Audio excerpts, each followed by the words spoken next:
গাইবান্ধায় দুর্বৃত্তদের হামলায় বৈষম্য বিরোধী ছাত্র আন্দোলনের ৩ নেতা সহ ৫ জন আহত হয়েছেন। প্রত্যক্ষদর্শীরা জানান, সোমবার রাতে শহরের স্বাধীনতা প্রাঙ্গণে কুটির শিল্প পণ্য মেলার একটি দোকানে চুরির অভিযোগে এক নারীকে আটক করে মারধর করে কয়েকজন ব্যবসায়ী।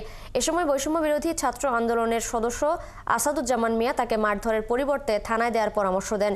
এতে বাকবিতণ্ডা শুরু হলে কয়েকজন সমন্বয়ক ঘটনাস্থলে গেলে ধারালো অস্ত্র দিয়ে তাদের উপর হামলা করা হয়। এতে বৈষম্য বিরোধী ছাত্র আন্দোলনের জেলা শাখার যুগ্ম আহ্বায়ক শরীফুল ইসলাম, মেহেদি হাসান, সদস্য সচিব বাইজিদ বোস্তামি, যুগ্ম সম্পাদক শিপন মিয়া ও আসাদুজ্জামান আহত হন।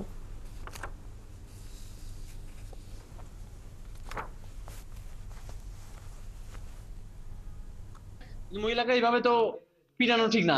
পরবর্তীতে আমরা ওখানে যখন যাই তখন আমাদের সঙ্গে ধস্তাধস্তি হয়, এক পর্যায়ে পরিকল্পিতভাবে আমাদের উপর হামলা করা হয়। বিগত দিনে যে গাইবান্ধায় যে ফ্যাসিস্টের নিষিদ্ধ সংগঠন ছাত্রলীগের যে গুন্ডা পান্ডাদেরকে অ্যারেস্ট করা হয়েছে এবং এর পরিপ্রেক্ষিতে আমাদের সাথে শত্রুতামূলক পরিকল্পিতভাবে আজকে আমাদের উপর পরিকল্পিত যে হত্যার উদ্দেশ্যে যে আমাদের উপর হামলা চালিয়েছে। আমরা চাচ্ছি এই আসামিদেরকে ধরে ২৪ ঘন্টার মধ্যে দৃষ্টান্তমূলক শাস্তি চাই। আমরা এখানে দেখছি যে তাদের ট্রিটমেন্টের ব্যবস্থাটা আগে করছি, আর কেন কি ঘটনা এই বিস্তারিত আমরা জেনে পরবর্তী প্রয়োজনীয় ব্যবস্থা দ্রুত নিব আমরা।